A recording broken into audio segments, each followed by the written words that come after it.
가정의 달 5월이 되었습니다. 2년 반여 동안 코로나가 지나오면서 모든 가족들이 힘든 시간을 보냈을 텐데요. 오늘은 여러분의 가정을 하나님의 말씀으로 축복해 드리고 싶습니다. 무엇보다 여러분 가정마다 하나님께서 주시는 복을 많이 받으셔서 가정 천국을 이루며 살게 되시기를 먼저 주님의 이름으로 축복드립니다. 오늘 본문 마지막 15절 말씀 보시면 여호와를 자기 하나님으로 삼는 백성은 복이 있도다, 그렇게 말씀하고 있습니다. 그렇습니다. 하나님께서는 하나님을 자기 하나님으로 삼는 백성과 그 가정에 복을 베풀어 주시는 분이십니다. 오늘 본문 말씀을 통해 하나님을 자기 하나님으로 삼는 백성들의 가정에 베푸시는 복에 대해서 여러분과 함께 말씀 하나를 나누려고 합니다. 세 가지인데요. 첫째는 하나님을 자기 하나님으로 삼는 백성들의 가정에 있는 자녀들에게 복을 베풀어 주십니다. 오늘 12절 말씀 보시면 우리의 아들들은 어리다가 장성한 나무들 같으며 우리 딸들은 궁전의 양식대로 아름답게 다듬은 모퉁이 돌들과 같으며, 그렇게 말씀하고 있습니다. 이 말씀은 가정의 자녀들이 하나님께서 귀하게 쓰시는 사람들로 아름답게 잘 성장하게 되는 그런 복에 대한 말씀입니다. 이렇게 될 수 있기 위해서는 무엇보다 사실은 신앙의 대물림이 잘 이루어져야 됩니다.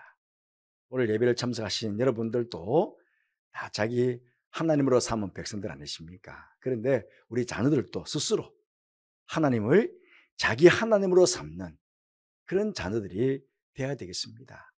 그럴 때 우리 자녀들도 복을 받지 않겠습니까? 굳이 아들과 딸을 구분할 수는 없겠지만 오늘 본문 말씀이 아들과 딸을 구분하고 있으니 한번 구분해서 말씀을 살펴보겠습니다. 먼저 아들들에 대해서는 우리 아들들은 어리다가 장성한 나무들 같으며, 그렇게 말씀하고 있습니다. 여러분, 나무나 화초를 한번 가꾸어 보셨습니까? 나무를 심으면 모든 나무가 장성하게 잘 자라는 것 아닙니다. 그렇죠? 특히 산에 가보면 어떤 나무는 자라다가 죽어 있는 나무도 우리 보게 되지 않습니까? 어떤 나무는 많은 나무들 틈바구니에서 잘 자라지도 못하고 제대로 성장하지 못한 그런 나무도 우리는 보게 됩니다. 그러나 그 중에서도 어떤 나무는 건축물의 기둥으로 쓰일 만큼 웅장하게 잘 자란 나무들도 우리는 보게 됩니다. 여기 장성한 나무란 바로 이 나무가 건강하게 잘 자라서 나무를 통해 열매도 얻고 또 제목으로도 쓸 수 있는 우수하고 든든한 거목이 되었다는 그런 뜻입니다. 여러분, 시편 92편 12절 말씀 보시면 이런 말씀이 있습니다. 의인은 종려나무같이 번성하며 레바논의 백향목같이 성장하리로다, 그렇게 말하고 있습니다. 여기 종려나무같이 번성한다는 것, 그런데 앞서 이게 의인은 똑같죠? 하나님을 자기 하나님으로 삼는 백성, 그 백성이 바로 의인 아니겠습니까? 이 의인이 종려나무같이 번성할 것이다, 그렇게 말하고 있습니다. 여러분, 이 종려나무는요, 승리를 상징하는 나무입니다. 승리.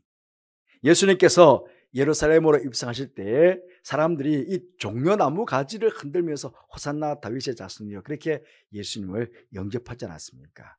바로 승리의 주님, 예루살렘으로 승리하신 주님으로 입성하시는 그 주님을 환영할 때에 이 종려나무 가지를 흔들었습니다. 그리고요, 이 종려나무 가지는 생명을 낳다, 생명. 여러분, 광야의 사막에 보면 오아시스가 있습니다. 오아시스에는 바로 이 종려나무가 자랍니다. 그 광야길을 가는 사람들이 막 지치고 목이 마르고 그런데 저 멀리 강에 제일 먼저 뭐가 보이겠습니까? 종려나무 가지가 먼저 보여요. 종려나무 가지가 보는 순간에 뭐니까 우리는 살았다. 그 물이 있으니까. 그 종려나무 가지는 승리를 상징하고 생명을 상징하는 거예요.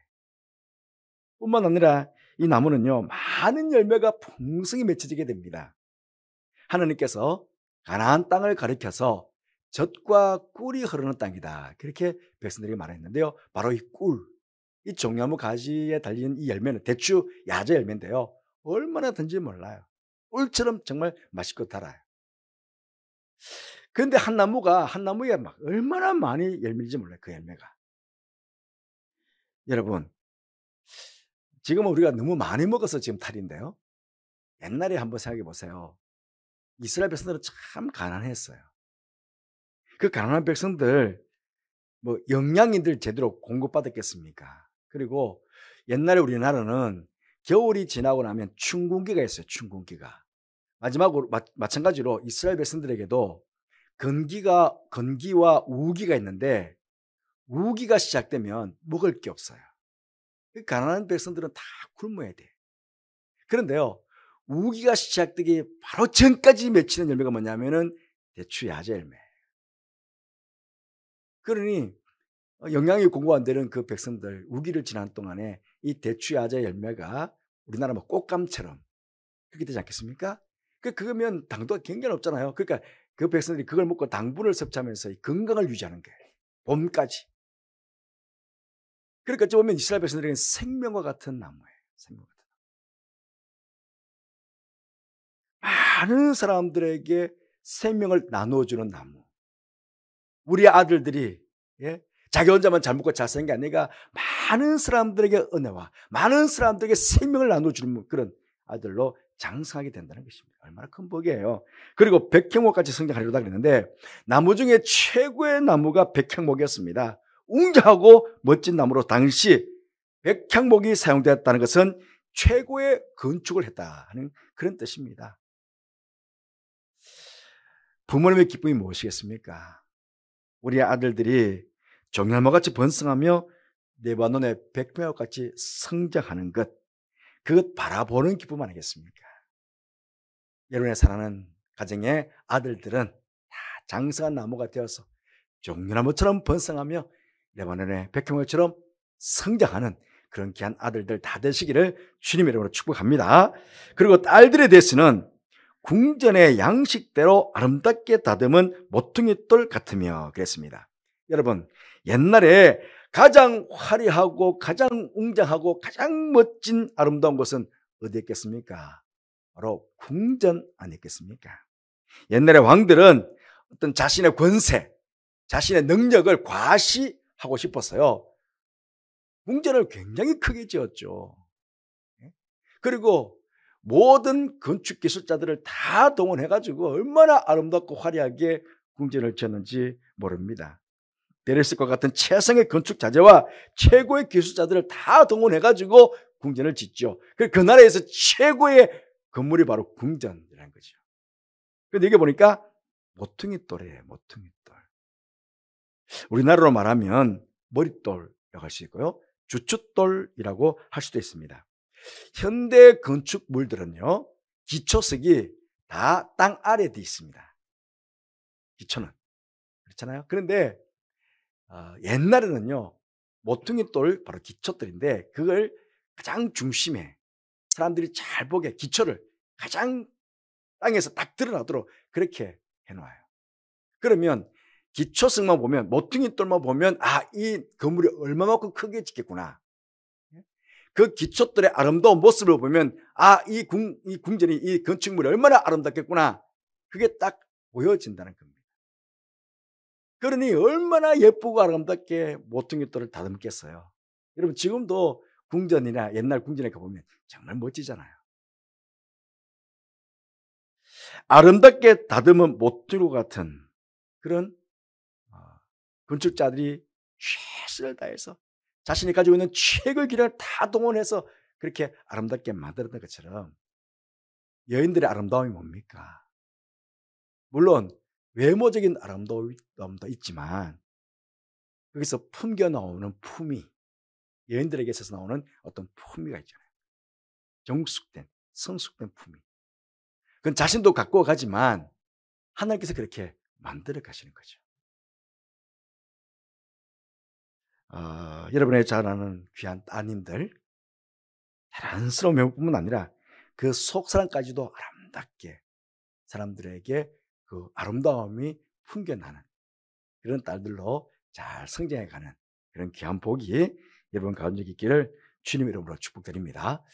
두 번째로 하나님을 자기 하나님으로 삼는 백성들의 가정에 물질의 복을 베풀어 주십니다. 오늘 13절, 14절 전반절에 보시면 우리의 곳간에는 백곡이 가득하며 우리의 양은 들에서 천천과 만만으로 번성하며 우리의 수소는 무겁게 실었으며 그렇게 말씀하고 있습니다.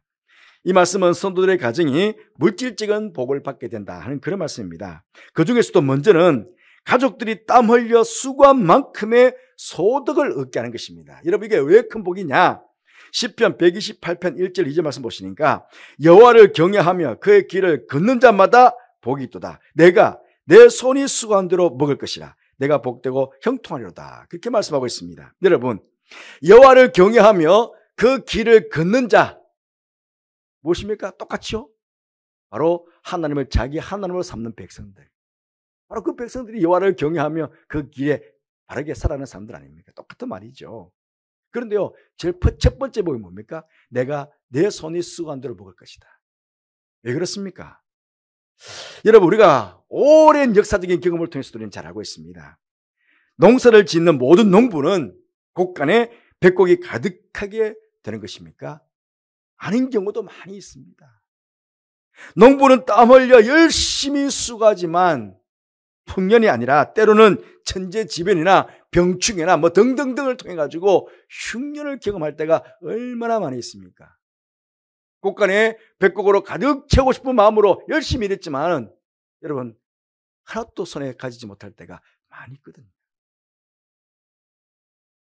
가축을 목축하는 목자들도 마찬가지 아니겠습니까?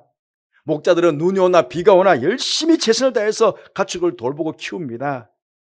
하지만 때로는요 맹수가 와서 잡아먹기도 하고 때로는 우리나라의 뭐 조류독감이나 또 구제역 같은 돌림병 때문에 어떻겠습니까? 한 번에 뭐 수천 마리 수만 마리씩 그냥 다 몰살당하지 않습니까? 다 땅에 묻어버렸습니다. 그렇게 열심히 최선을 다해서 가축들을 돌봤지만 그 한순간에 그냥 천 마리 뭐 몇천 마리 몇만 마리씩 그냥 한순간에 죽음을 당하는 그런 일들이 있거든요. 수소는 무겁게 실었다는 것, 장사하는 상인들 물건을 항소 등에다가 잔뜩 싣고 이동하는 것 연상되지 않습니까? 이들의 꿈은 물건을 잘 팔아서 경제적인 풍요를 누리게 되는 것입니다. 하지만 그렇지 않은 경우도 많이 있지 않습니까? 가다가 물건들 강도 만날 수도 있고요. 또 사기꾼에 속아가지고 물건값 다 잃어버릴 수도 있고 이동하는 동안에 이 좋았던 물건들이 다 상할 수도 있고요. 뭐 이런저런 일을 통해 가지고 경제적인 부의 꿈은 산산이 부서질 수도 있습니다. 그런데 하나님을 자기 하나님으로 삼는 백성들에게 하나님께서는 이렇게 불안한 일들이 생기지 않도록 그야말로 그가 수고한 수고대로 땀 흘려 수고한 대로 그 소득을 얻도록 만들어 주시겠다는 것입니다. 그러니 이게 얼마나 큰 복입니까? 그런데요, 이것으로 끝나지 않음을 성경은 말하고 있습니다. 창세기 26장에 보시면 가나안 땅에 흉년이 들었습니다. 아브라함은 흉년이 들자 애굽으로 내려갔지 않습니까? 그 아들 이삭도 흉년이 들자 애굽으로 내려가려고 합니다. 내려가다가 그랄 땅쯤 지역에 머물렀는데 하나님께서 애굽으로 가지 말라고 이 땅에 머물러 있으라고 말씀하셨습니다. 그러자 이삭이 그 말씀에 순종해서 그랄 땅에 거주합니다. 어떤 일이 났을까요? 그 땅에 흉년과 기근이 있었는데 창세기 26장 12절 13절 말씀 보시니 이삭이 그 땅에서 농사하여 그 해에 100배나 얻었고 여호와께서 복을 주심으로 그 사람이 창대하고 왕성하여 마침내 거부가 돼요. 그랄 땅 사람들은 다 가난해 있는데 농사가 다 흉년인데 그런데 그 흉년인 땅에서 이삭은 이렇게 100배의 수확을 거두도록 하나님께서 복을 주셨다는 것입니다. 여러분 창세기 3장 보시면 야곱이 바단 아람에 있는 외삼촌 라반의 집에 가서 기가합니다. 삼촌을 도와가지고 양과 염소를 목축했는데 삼촌이 계속 야곱을 속이는 것입니다. 그래서 야곱이 삼촌에게 제안을 합니다. 삼촌이 키우는 가축들과 내가 키우는 가축들을 구분해서 키웁시다. 그렇게 이제 제안을 하고 키웠습니다. 어떤 일이 있었을까요? 창세기 30장 43절 말씀에 하나님께서 야곱에게 복을 주셨습니다. 이에 그 사람이 매우 번성하여 양떼와 노비와 낙태와 나귀가 많았더라. 하나님께 복을 받으면 이렇게 복을 받게 되는 것입니다. 양과 염소가 야곱은요, 아롱지고 점 있고 흠 있는 거 그거 제가 가질게요. 근데 태어나는 양마다 태어나는 염소마다 다 아롱지고 점 생기고 다 그런 양만 생기는 거예요. 그렇습니다. 하나님께서는 우리들의 수고와 노력한 만큼의 수독도 얻게 하시지만 때로는 그것보다 더 풍성한 열매를 걷도록 만들어주시는 분이십니다. 그리고 그러한 복도 한순간에 누리고 끝나는 복이 아니라 오랫동안 지속적으로 그 복을 누리도록 만들어주시는 분이십니다. 바랍기는 이 땅을 사시는 동안 여러분들이 무엇을 하시든 여러분의 생업에 복을 주셔서 물질적으로 어려움 당하지 않으시고 오히려 풍요함을 누리시는 여러분들 되시기를 바랍니다. 그 복을 나만 누리는 것이 아니라 세상 사람들에게 나눠주는 축복의 통로가 되는 그런 복된 가정들 다 되시기를 주님의 이름으로 축복합니다. 세 번째로는 하나님을 자기 하나님으로 삼는 백성들의 가정에 평안의 복을 베풀어 주십니다. 오늘 14절 후반절 보시면 또 우리를 침노하는 일이나 우리가 나아가 막는 일이 없으며 우리 거리에는 슬피 부르짖음이 없을진대, 그렇게 말씀하고 있습니다. 이 말씀은 나라를 지켜주시겠다 하는 의미의 말씀도 되지만 동시에 우리의 가정을 지켜주시겠다 하는 말씀도 되는 것입니다. 이 말씀은 당신의 백성들에게 전쟁이 없게 하시고 재난과 질병과 죽음과 같은 불행한 일들이나 슬픈 일들이 일어나지 않게 하나님께서 지켜주시고 보호하시고 인도해 주시겠다 하는 그런 약속의 말씀입니다. 여러분, 우리가 하나님께 복을 받아 무엇인가를 이렇게 얻게 되는 것, 그것도 중요하지만요, 사실은 더 중요한 게 무엇입니까? 아니, 복을 받았는데 금방 뺏겨버리고 금방 잃어버리면 그게 무슨 소용이 있습니까? 그러니까 얻는 것도 중요하지만 그 복 뺏기지 않고 그 복 지키는 것도 중요한 것이죠. 하나님께서 그렇게 해주시겠다는 것입니다. 우리는 약하기 때문에 언제든지 악한 자들을 만날 수도 있고 또 잘못된 환경에 빠질 수도 있습니다. 그러면 한순간에 하나님께 받은 복을 다 잃어버릴 수 있어요. 하나님께서 보호해 주시지 않으면 우리가 가진 것 다 뺏기고 잃어버릴 수 있다는 거죠. 그러하게 우리는 절대적으로 하나님의 보호하심이 필요합니다. 물론 우리가 하나님께 보호받기 위해서, 하나님께 복받기 위해서 하나님을 나의 하나님으로 삼는다, 그건 좀 이기적이죠. 그게 아니고 정말 우리 전심을 다해서 하나님을 나의 하나님으로 삼고 살아가게 된다면 하나님께서는 전능하신 그 능력의 손과 팔로 우리를 꼭 품어주시는 것입니다. 여러분, 세상에서 가장 안전한 곳이 어디겠습니까? 바로 하나님의 품 아니겠습니까? 그 능하신 팔로 우리 가정을 꼭 품어주시면 그 품이 제일 안전한 것입니다. 제일 평안한 곳입니다. 하나님께서 그렇게 여러분의 가정에 복을 베풀어 주실 것입니다. 하나님의 그 크신 능하신 손으로 팔로 여러분의 가정을 꼭 품어주시는 그런 놀라운 축복이 함께 하시기를 바랍니다. 사랑하는 성도 여러분, 하나님을 자기 하나님으로 삼는 백성들 참 복을 많이 받게 됩니다. 바랍기는 가정의 달을 맞이해서 다시 한번 우리 하나님을 여러분의 가정에 하나님으로 삼아가는, 더 깊이 삼아가는 그런 기한들이 있기를 바랍니다. 그래서 하나님께서 늘 여러분의 가정에 함께 거하심으로 베풀어 주시는 복으로 인해서 여러분의 가정에 가정 천국이 이루어지고, 가정 천국이 이루어진 복된 성도들이 모인 가정, 또 복된 성도들이 모인 가정의 모임인 이 교회, 우리 염천교회가 참으로 복된 교회가 되게 될 것입니다. 우리 교회가 하나님의 가장 큰 복을 받는 모든 가족들의 공동체가 되기를 주의 이름으로 축복합니다. 기도하겠습니다.